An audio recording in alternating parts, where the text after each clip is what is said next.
Hi everyone, welcome back to Storytime with Mr. Jerome, where we tell stories that matter.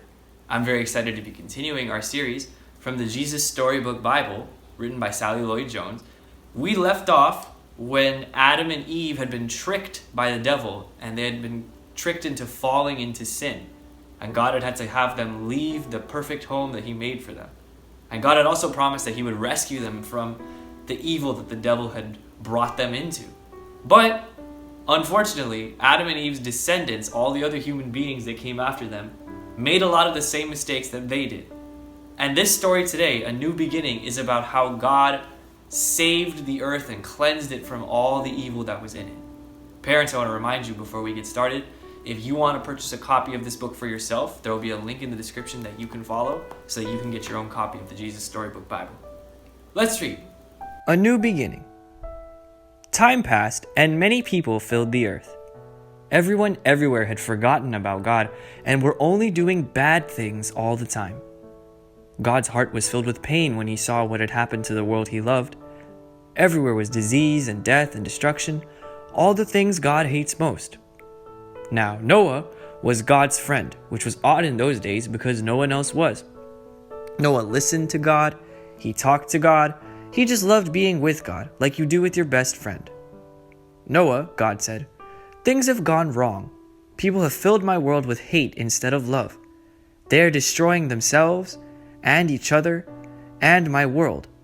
I must stop them. First, we'll build an ark." Do you know how to build an ark? Neither did Noah. Luckily, God knew, and He would show him. "A storm is coming," God told Noah, "but I will rescue you, I promise. I'll send the animals to you, ones that creep and crawl and slither and slime and gallop and hop and bound and climb, and don't forget to pack everyone's food."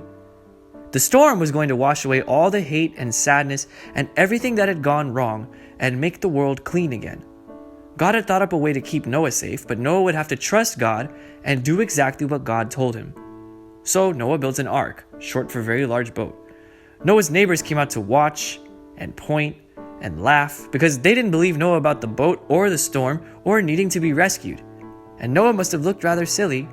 His boat was in the desert. The desert was nowhere near the sea, and there wasn't even a cloud in the sky.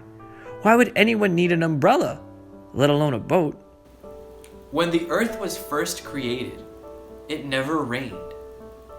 The Bible talks about how God used dew in the morning and different weather patterns that we don't really understand to keep everything watered. We're so used to rain that it seems normal to us, but back then, there was no such thing as rain. So what Noah was doing must have seemed really, really strange to everybody. For Noah to talk about how a big flood was coming when the boat was nowhere near the water and water had never fallen out of the sky. But Noah didn't mind so much what other people thought. He minded what God thought. So he just did what God told him to do. When the ark was ready, God said, "All aboard," and Noah's family and all the animals climbed inside.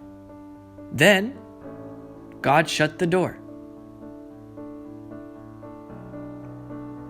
And it started raining for minutes that joined up into hours, that joined up into days, that joined up into weeks and weeks. And the rain joined up into puddles, that joined up into rivers, that joined up into lakes, that joined up into a flood that covered the whole world. Their boat that had once seemed so big suddenly seemed very small. But in the middle of the huge storm, in the crashing waves, in all the thunder and lightning, through it all, God was with them. And God kept them safe for 40 long days and 40 long nights. All that talk about floods and water falling out of the sky hadn't been a funny story that Noah was making up. It had been real. God had been serious, and now the earth was flooded. But everyone who was in the ark was safe. Finally, the rain stopped. The sun came out and Noah threw open all the windows. "Hooray!" everyone shouted. Noah sent his dove out to explore, and it wasn't long before she brought him back a fresh olive leaf. Everyone knew exactly what that meant. She had found a tree and land. The water was going down. At last, the boat landed quite suddenly on top of a great mountain.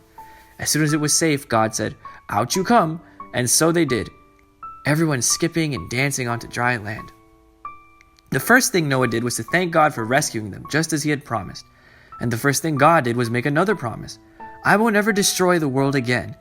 And like a warrior who puts away his bow and arrow at the end of a great battle, God said, see, I have hung up my bow in the clouds. And there in the clouds, just where the storm meets the sun, was a beautiful bow made of light. It was a new beginning in God's world. It wasn't long before everything went wrong again. But God wasn't surprised. He knew this would happen. That's why before the beginning of time, he had another plan. A better plan. A plan not to destroy the world, but to rescue it. A plan to one day send his own son, the rescuer. God's strong anger against hate and sadness and death would come down once more, but not on his people or his world. No, God's war bow was not pointing down at his people. It was pointing up into the heart of heaven.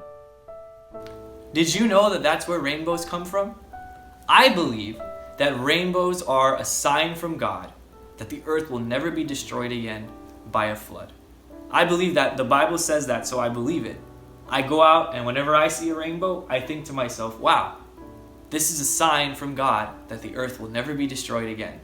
And it's really cool to be able to see something that God himself made and put in the sky as a reminder for me.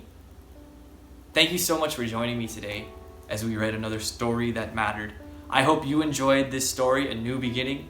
I hope you'll join us again this Monday at 1 p.m. for more episodes of Storytime with Mr. Jerome. I believe we're on episode 9. We've done quite a few stories. So go ahead and catch up if you haven't seen the other ones from before. Thank you so much for being here today. Please like and subscribe. It helps our channel grow and helps more people see the stories that we're sharing here. Thank you so much. Goodbye.